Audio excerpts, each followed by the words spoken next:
Oi, oi vocês! O que é solidão, solitude e isolamento?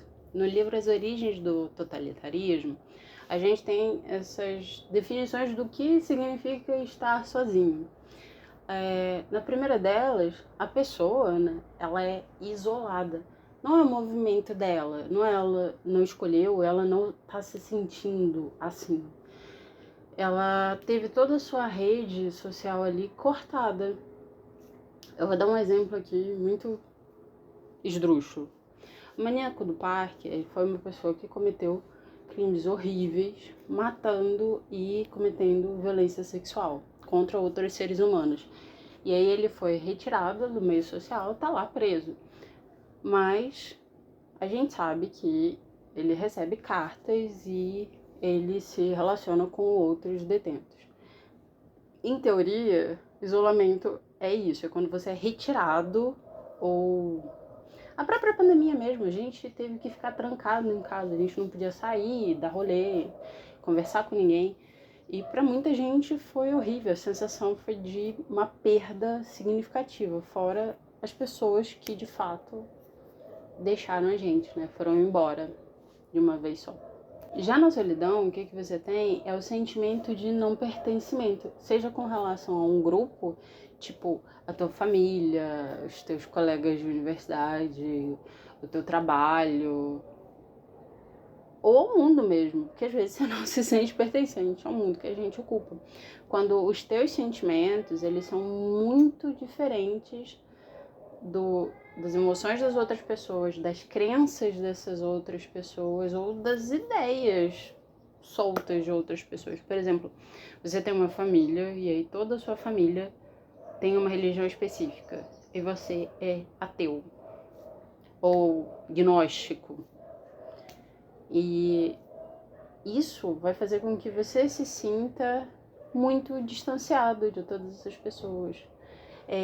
Para Hannah Arendt, eu ainda não sei se é assim que se pronuncia, a sensação é de um desenraizamento. E é algo que todo mundo passa, que é muito violento e muito desesperador. Porque aquele grupo, ele não vai permitir que você tenha esse senso, né, de pertencimento, e ele também não garante nada para você. E aí você tem a alienação. Você acaba sendo distanciado de si ou se distanciando de si mesmo, porque você não pode falar o que você acha, você não pode dizer o que você sente. Por exemplo, a sua mãe é super conservadora, ou o teu pai. Sendo que na realidade ele pode muitas vezes só ser um hipócrita, porque na época dele ele fazia 10 vezes pior, ou a sua mãe fazia 10 vezes pior. Mas você não sabe disso, então ela vai olhar pra você com a carinha conservadora dela e vai falar: na minha época isso não é certo. E aí você não pode falar como é que você se sente a respeito daquilo, porque ela não permite. Ela mete na minha casa, minhas regras. E essa alienação, você é separado de uma parte sua. Você, para pertencer, você tem que se distanciar de algo que você tem internamente, da tua bússolazinha ali que diz para que lado que você vai, entende? E a gente tem a solitude. A solitude, você não tá sozinho, porque você tá consigo mesmo. Você também não tá isolado. Todas aquelas pessoas existem no mundo em que você tá, e na sua cabeça também. Você até consegue observar elas muitas vezes melhor, né? Porque você está distante. E na solitude você pode conduzir a si mesmo para aquilo que você acha que é melhor para você. Basicamente você pode viver a sua vida. Bom, algumas pessoas acreditam que a gente tem muitas conexões hoje em dia com as redes, né? Mas que a gente tem partes do nosso eu que não recebem alimentação ou estímulo adequado, por exemplo, a parte emocional, porque essas relações que a gente mantém, como elas não costumam não se aprofundar muito, vai estar sempre faltando alguma coisinha ali, sabe? E aí isso pode levar uma pessoa a não estar mais saudável, porque existe necessidade, ela busca esse contato com as outras, mas o que ela recebe é muito pouco, ela não se sente preenchida por aquelas relações que ela tem. Bom, nós como seres humanos, quando a gente escolhe a solitude, a gente se relaciona muito bem com ela. E isso está presente em vários ritos de passagem. Por exemplo, algumas etnias norte-americanas, e eu vou falar junto porque é muito semelhante. E aborígenes, por exemplo, eles fazem o Akabout. Essas duas etnias, a pessoa atingiu uma determinada idade e normalmente ela mesma se retira do grupo, né? E às vezes passa anos fora desse grupo. Ela tá ali amadurecendo, entendendo quem ela é, entendendo quem é o grupo dela, adquirindo sabedoria e conhecimento. Porque tudo relacionado a ela vai ser ela mesma que vai ter que fornecer.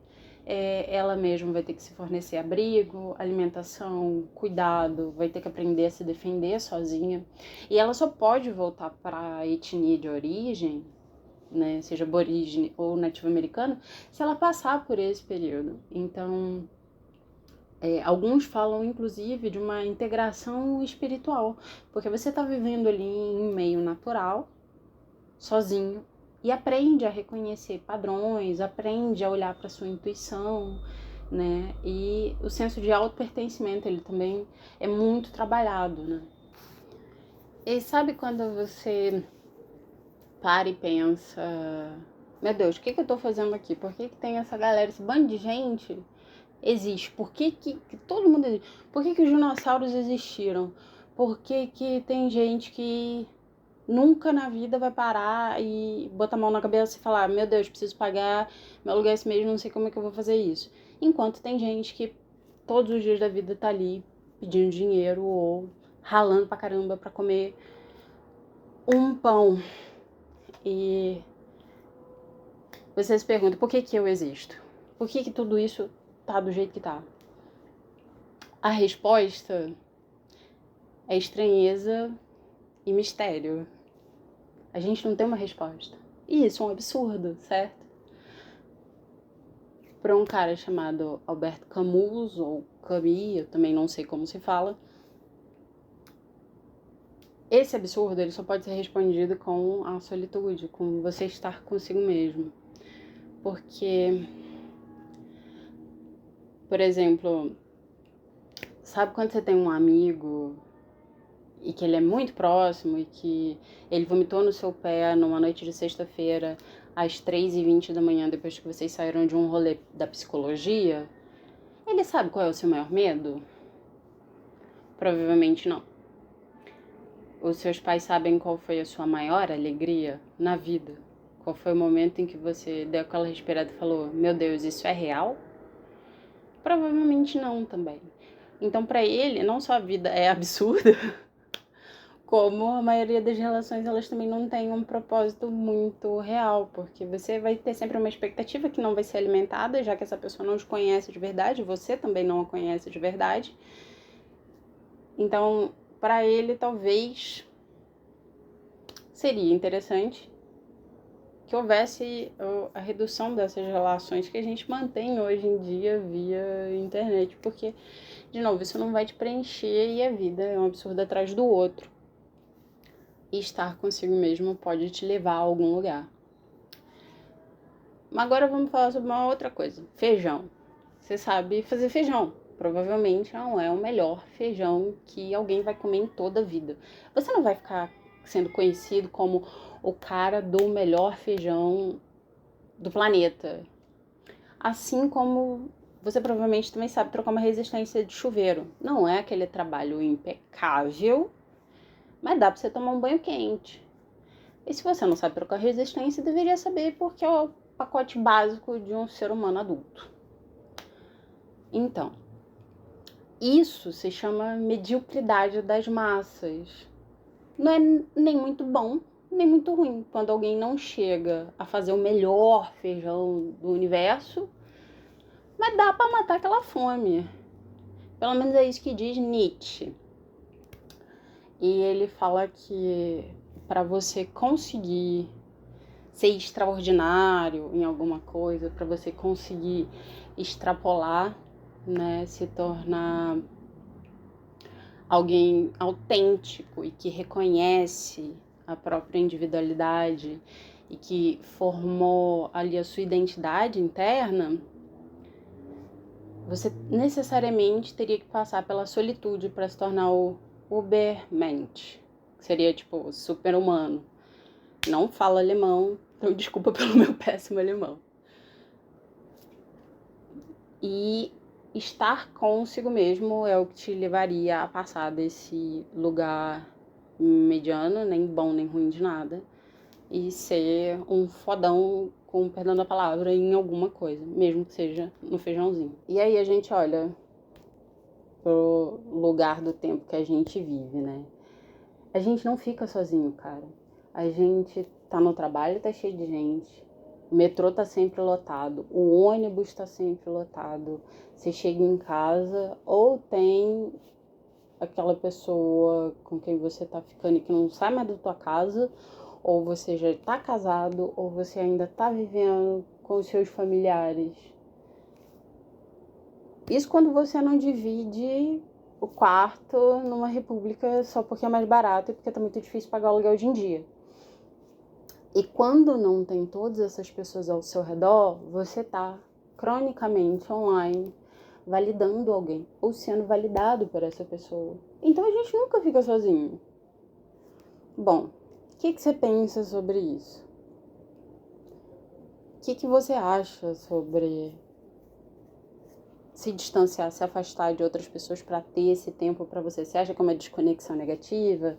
Ou você acha que é benéfico passar por esse processo diferenciado aí, esse momento de amadurecimento interno, pelo menos para algumas etnias?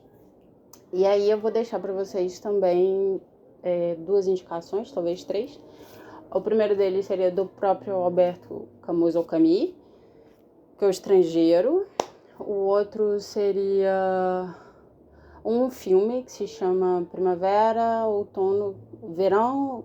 Primavera, Outono, Verão, Inverno e Primavera de novo, que é um filme que é muito bom, é de cinema coreano também, e fala sobre a solitude, e tem aquelas milhões de voltas, né, que tem no cinema coreano. Tem um livro do Doutor também, do Dostoiévski, que chama Memórias do Subsolo, que também vai falar de uma pessoa que sofre isolamento, né, e que é super introvertido. E me deixa aqui nos comentários o que você pensa sobre isso, se concorda com esses caras ou com essa mina que eu falei, que é a Hannah Arendt. O primeiro conceito que foi sobre ela. Enfim, esse foi só o Gato Rua. Vejo você por aí pelas estantes. Tchau.